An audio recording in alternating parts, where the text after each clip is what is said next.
Hey everyone, it is good to be back. I know it has been a little while since my last video, but today I really wanted to talk about something important, something that many of us face, especially when we are starting out with investing. I want to share some of my biggest investment mistakes. No, this isn't tea about me bragging about what went right. Trust me, I have had plenty of those moments where I wish I could turn back time. Instead, I want to talk about the times I got it wrong, really wrong, so you can hopefully learn from my pain. When I first started, I was in my early 20s, full of energy and this burning desire to make money fast. I had this idea that investing was a cheat code, a quick path to riches. My family wasn't wealthy, so I felt this immense pressure to break free from that financial struggle. I thought if I just found the right stock, the right opportunity, everything would change overnight. This mindset, this hunger for quick gains, it led me down a very dangerous path. I was drawn to anything that promised high returns. I mean, who wouldn't be? Right? When you are young and inexperienced, a 20% return sounds a lot better than 5%. So I started chasing those flashy headlines, those hot new trends, listening to whispers from so-called experts on forums and chat groups. I was constantly buying and selling, trying to catch every wave, every surge. This was my first big mistake, short-term speculation. I was convinced I could time the market, that I could buy low and sell high every single time. The reality was I was just churning my money, generating commissions for brokers, and more often than not, selling low after buying high. One vivid memory, I remember pouring a significant chunk of my savings into a stock that was constantly hyped up. Everyone was talking about it, saying it was the next big thing I bought in. Felt great for a few days as it went up a little, then it started to dip. I panicked, held on, hoping it would rebound, but it kept falling. Eventually, I sold it, taking a huge loss, only to watch it recover months later. It was gut-wrenching.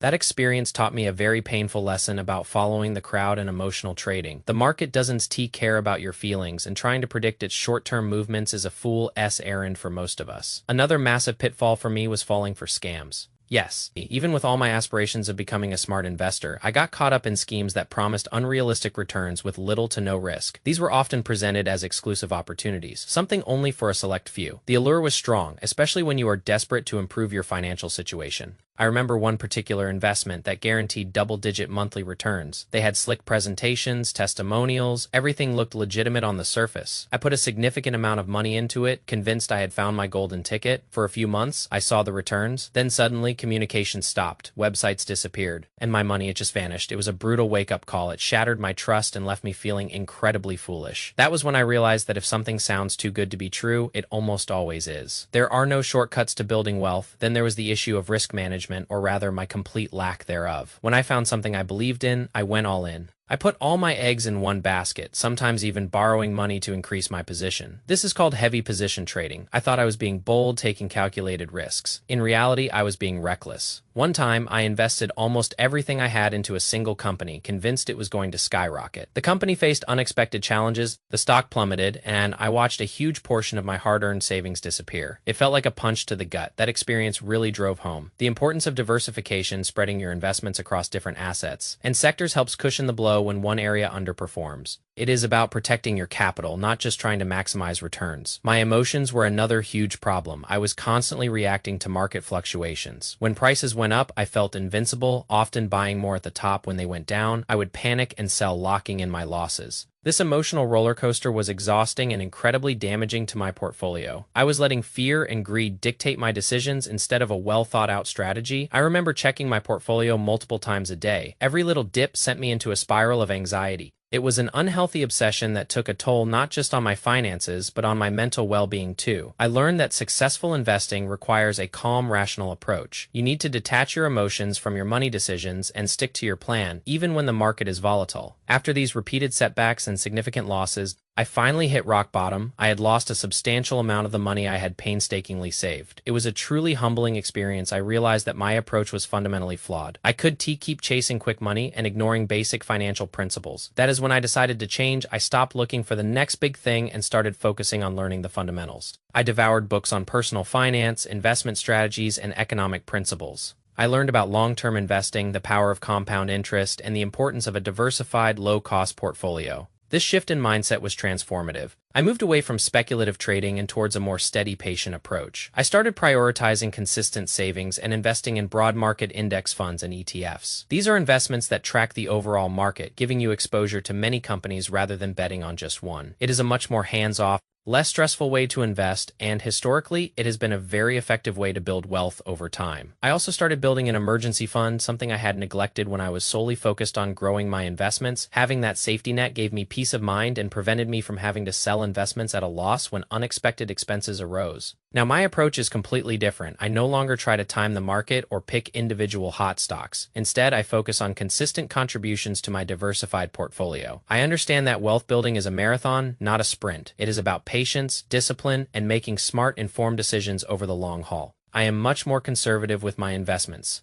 Now, I prioritize capital preservation and steady, sustainable growth. This means I might not see those dramatic, sudden jumps in my portfolio value, but I also avoid those devastating drops. It is a trade-off I am more than happy to make. I also became a huge advocate for understanding what you are investing in before putting any money into something. I now take the time to research it thoroughly. I look at the underlying fundamentals, the company's business model, its competitive landscape, and its financial health. If I don't understand it, I don't invest in it. This simple rule has saved me from many potential mistakes. It is about doing your homework and making informed decisions, rather than relying on hype or speculation. My personal journey has been full of ups and downs, but those painful lessons were invaluable. They transformed me from a reckless speculator into a disciplined investor. My goal now is to share these experiences, these hard-earned lessons, with other young people. I want to help you navigate the complex world of finance without making the same costly mistakes I did. It is okay to be ambitious, to want to build a better financial future, but it is crucial to do it intelligently and responsibly. Avoid the get-rich-quick schemes, understand the risks, and prioritize a long-term diversified approach. Remember, true wealth is built over time with patience and consistent effort. It is not about hitting a lottery ticket. I am here to tell you that it is perfectly normal to make mistakes, especially when you are starting out. The important thing is to learn from them and adjust your approach. Don't let past failures deter you. Use them as stepping stones to a more informed and successful financial journey. My hope is that my stories, my missteps, can serve as a cautionary tale and guide you towards making better decisions. Let us learn from each other and build a more secure financial future together. Thanks for listening to my stories. I hope they were helpful. Let me tell you about another early mistake, one that many beginners fall into. I was obsessed with chasing hot tips. You know, those friends of a friend or online gurus who claim to have inside information on the next big stock. I remember distinctly one time, a guy I barely knew at a casual gathering was practically shouting about a certain penny stock. He said it was going to explode, that it was a once-in-a-lifetime opportunity. My ears perked up immediately. I didn't do any research. I didn't check the company's financials. I just took his word for it. Why? Because I was desperate for that quick win. That easy money. I convinced myself that he knew something I didn't, that he was part of some exclusive circle. So I bought into that penny stock, putting in money that, looking back, I really couldn't afford to lose. The stock predictably did not explode. In fact, it slowly but surely dwindled down to almost nothing. It was a painful reminder that there are no shortcuts, and trusting unverified tips is a recipe for disaster. Always do your own due diligence. Always. If you don't understand it, don't buy it. That is a golden rule I live by now. Another significant issue for me was the allure of margin trading. This is where you borrow money from your brokerage to buy more stocks, essentially leveraging your investments. The idea is that if your investments go up, your returns are amplified. Sounds great, right? The problem is, if your investments go down,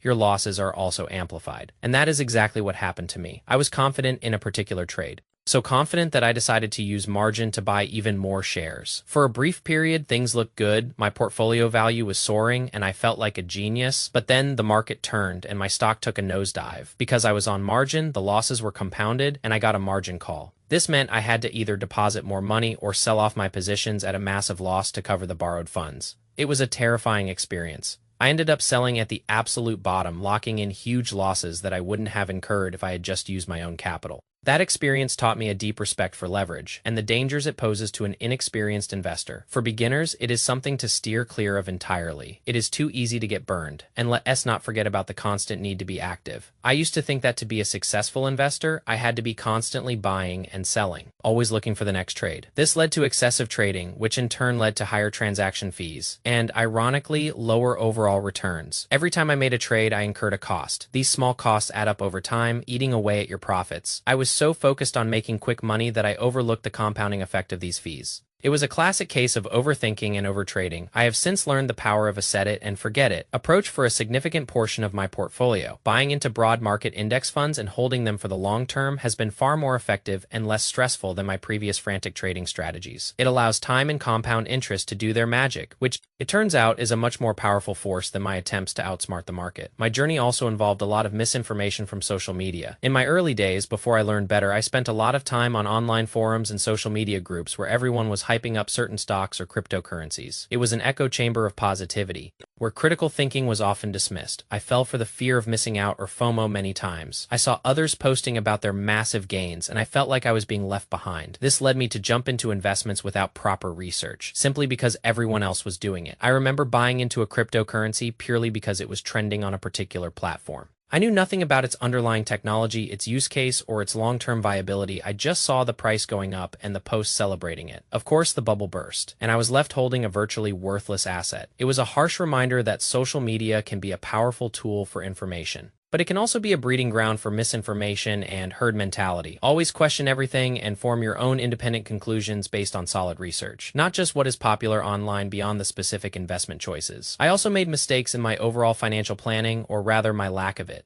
I was so focused on making money from investments that I neglected other crucial aspects of personal finance. I didn't have a clear budget, my emergency fund was practically non-existent, and I wasn't adequately planning for my future goals. This meant that any unexpected expense, like a car repair or a medical bill, would throw my entire financial situation into disarray. I would then be forced to dip into my investments, often at an inopportune time, locking in losses or missing out on potential gains. It was a vicious cycle. Learning to create a comprehensive financial plan, starting with a budget, building an emergency fund, and setting clear financial goals was a game changer. It provided a stable foundation, allowing my investments to grow without constant interruptions. It also reduced a huge amount of stress and anxiety in my life. I also underestimated the psychological toll that constant market watching and emotional trading takes. I was constantly stressed, anxious, and sleep deprived. My mood was often dictated by the performance of my portfolio. This was not a healthy way to live. I realized that personal well-being is just as important as financial well-being. The goal of investing should be to improve your life, not to detract from it. Finding a more balanced and sustainable approach to investing has not only been better for my wallet, but also for my mental and emotional health. It is about finding peace of mind, knowing that you have a solid plan in place, and trusting the process. My biggest regret, perhaps, is not starting my education earlier. I wasted so much time and money trying to figure things out on my own, making avoidable mistakes, when a little bit of foundational knowledge could have saved me a lot of grief. I wish someone had told me to slow down, to learn the basics, and to understand the power of long-term, consistent investing before I jumped headfirst into the deep end. That is why I am so passionate about sharing my experiences. Now I want to be that voice for others, especially those in their 20s who are just starting their financial journey. My personal journey has been full of ups and downs, but those painful lessons were invaluable. They transformed me from a reckless speculator into a disciplined investor. My goal now is to share these experiences, these hard-earned lessons, with other young people. I want to help you navigate the complex world of finance without making the same costly mistakes I did.